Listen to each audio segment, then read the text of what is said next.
Imagine waking up to new sales, new leads, and new engagement without constantly hustling for attention. Sounds like a dream, right? Well, in this video, I'm breaking down digital marketing where you'll learn how to create content that sells while you sleep, how to dominate social media, and how to tap into one of the most overlooked gold mines, email marketing. Plus, I'm going to reveal the secret behind hypnotic hooks that make people impossible to ignore. So if you're ready to turn your online presence into a money-making machine, stick around because this is about to change how you market forever. This is Digital Marketing 101, a beginner's guide to digital marketing.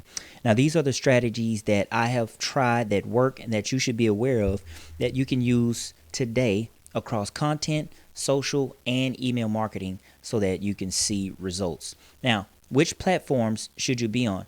Well, in the past, you could blow up on TikTok or you could blow up on Instagram and do very well without being on other platforms. And I still advise to start on one platform first and then branch out later. But if you want to attract people to whatever it is that you do to establish authority, people search everywhere. So you need to have content that speaks to their issues, that solves a problem, and that gets leads and sales. And it starts with content.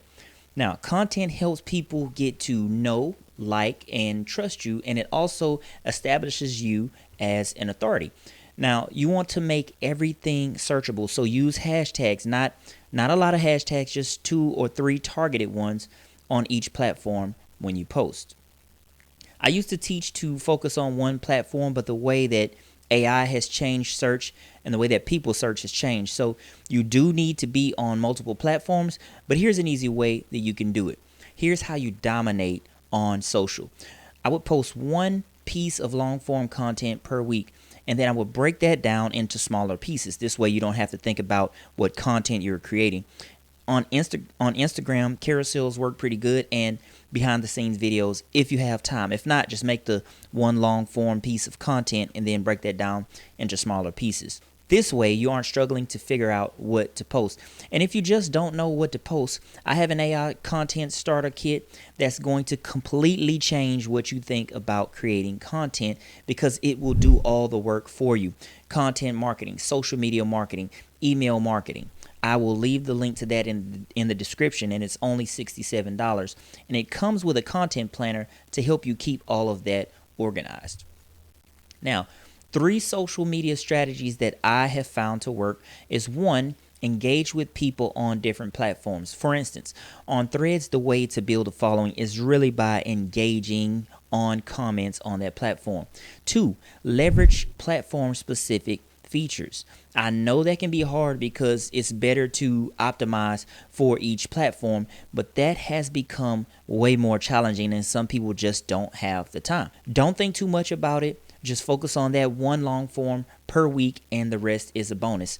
And 3, provide more value than pitching your products. 80% value, 20% promotion. You want to build an audience that you own. Create something that they want. Now, I have a video that shows you how to create an enticing lead magnet, and it's in this video up top. And you want to tag them whenever they join your email list. And I'll make an example. I have a digital marketing book that I tag them DM Simplified here in MailChimp. And then I also have a YouTube checklist, so I would tag them YT checklist or something like that. This way, when I want to sell something, when I'm pitching via email marketing, I'll send the digital marketing product to the people that I have tagged DM Simplified, and then I'll send my course about building via YouTube or something like that to the people who are tagged YT checklist. And when they initially sign up to get both of these, based on those tags, they get a different set of emails and onboarding, and that's how you personalize it. And you write these emails once and then you automate it. It is a bit of an advanced strategy and it does take some work on the front end. And if you don't know what to write in your emails, well, I have an AI content starter kit that will do that for you. I'll leave the link for that in the description. No matter what people tell you, I use it, and email marketing remains powerful in 2025. Don't listen to the people that tell you that email marketing is dead. It provides direct access to your audience in their inbox with unmatched conversion potential. Here's a few tips on email marketing. Keep it text-based. Don't use a lot of pictures. And I know that a lot of these email service providers, they might have these really nice templates that you want to use, but email was always meant to be text-based, and it works well when you do the thing that is native to the platform, and email is mostly text-based. So subject lines and preview text, use all of it. You're missing out on an opportunity to further get people to open an email and receive your message if you don't use the preview text. So use all of it. Use the subject line to hook them, and then use the preview text to tell them why they should open it with a bit of intrigue. Look at your open rates, look at your click-through rates quickly each week, just to see how your messaging is coming across. In your analytics, you want to duplicate the types of emails, the styles of emails that have high open rates. And you could even make it a template. I do that in MailChimp all the time. And then those ones with the high click-through rates, you want to try to replicate those emails. Now, if you don't know what to write in your emails or where to even begin with email marketing, inside my AI Content Starter Kit, I give you prompts and I give you scripts on exactly what to write and how to come up with compelling emails that people actually want to open. And I will leave the link to that down in the description. When we're talking about your audience and trying to get clicks, you want to play on emotions, right? Hey, are you struggling with X? This is making your life harder and you shouldn't have to deal with X, right? You got to really dig the knife in and give them the solution in your messaging. So you want to agitate that pain, because this is going to push them more towards listening to what you have to say, because they want that pain to stop. Now, if you have no social proof, use a case study or something like that that you did that worked really well, that you have results for. For example, I've got a case study where I grew my YouTube channel over 1,000 subscribers in less than 28 days. I showed exactly what I used, exactly what images, what type of ads I ran. I showed them behind the scenes screenshots of my analytics and my ad campaign and my YouTube channel stats, and then my email open rates and my click-through rates, so that they can see everything that happened behind the scenes. And that is proof in itself. So if you show results of something that you did, that's good enough social proof. Hooks should really be number one on this list, but you use hooks in all of those previous three that we've talked about: content marketing, social media marketing, and email marketing. With content, the hook is the headline. With social media, that's the first few seconds of the reel or the first slide in a carousel. With email, that's the subject line and the preview text. That is what gets them to click, to watch, to view, or to open. Now, I have a video all about CTAs, calls to action, that covers some of this, and you can watch that video up top. I'll leave the link up top. Now, if you want to dial down a little more deeper with your hooks, you want to follow the 4U's formula and make them unique, ultra specific, useful, and urgent. Use power words, use numbers, use statistics. And if you want to help figuring out the best hooks to use, inside my AI Content Starter Kit, hint, hint, hooks are the thing that make people take action.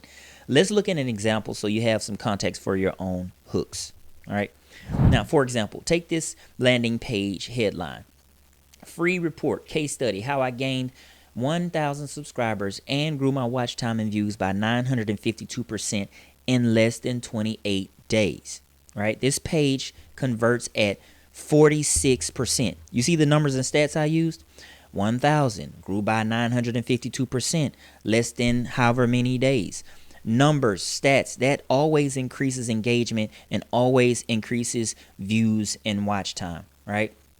Even the subheadline: I spent thousands testing content strategies so you don't have to. Numbers and stats always work well. Each week, I just briefly look at my analytics from YouTube, my analytics from email, and maybe some of my other social media, but I really focus mostly on YouTube and email marketing. Those are like my two major things that help move the needle in my business. And all I'm looking for is either a steady open and click-through rate in my email, and on YouTube, just a continuous increase in watch time, which is the metric that I'm looking for, even if it's only 1%. Now, I've talked about repurposing, and that is the easiest way to keep this all simple. And I'm all about simplifying things, right?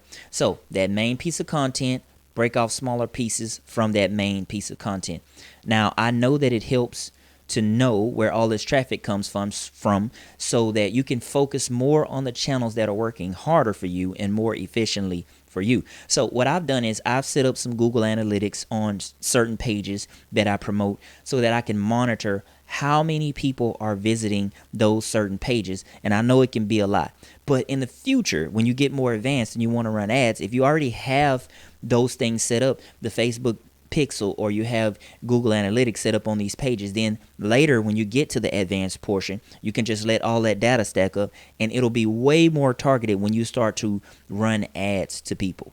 If you're not a numbers person, then you want to just focus on a few things. For me, it's my watch time on YouTube. That's the most important metric that I look at on YouTube that helps me know if I'm doing better. So I look at the percentage of click-throughs that has been going up. Then I look at the amount of watch time, the average watch time that has gone up. As long as that goes up slightly week over week, I know that I'm making some improvements in my video. You can pick whichever metric that you feel is most important and then let the data tell you what to do so that you can course correct. This leads to better results. So that could be traffic, that could be engagement, that can be conversions, that can be retention. For me, it is watch time. You guys are pretty smart and you've heard of SMART goals before, right? Make sure you set goals that you can do. For instance, do not try to commit to making, 2 videos per week, 3 videos per week, and then posting on every social media platform every day. That is going to stress you out and is going to create burnout and you're going to want to quit. Maybe you just post once per week on YouTube. Start there. And once you do that for a while, then you can add something else in, but only once you have mastered that first thing. Now, as far as getting started, it would help to have a content calendar or a planner or something like that that will help you execute your plan and track your results. Shameless plug. I have an AI content starter kit that helps you create your own unique content marketing plan. The link to that will be down in the description. And this is my last point here. Continuous learning and staying updated with digital marketing trends. The trends change. We all know that things change very fast in the digital marketing, social media, online world. I would say don't focus on that. I would focus more on the things that never change. For instance, show up consistently, provide value, make it about your audience and not about you. If you do those things, it doesn't matter what trends come or go. If you do those 3 things, you'll always be able to build an audience over time.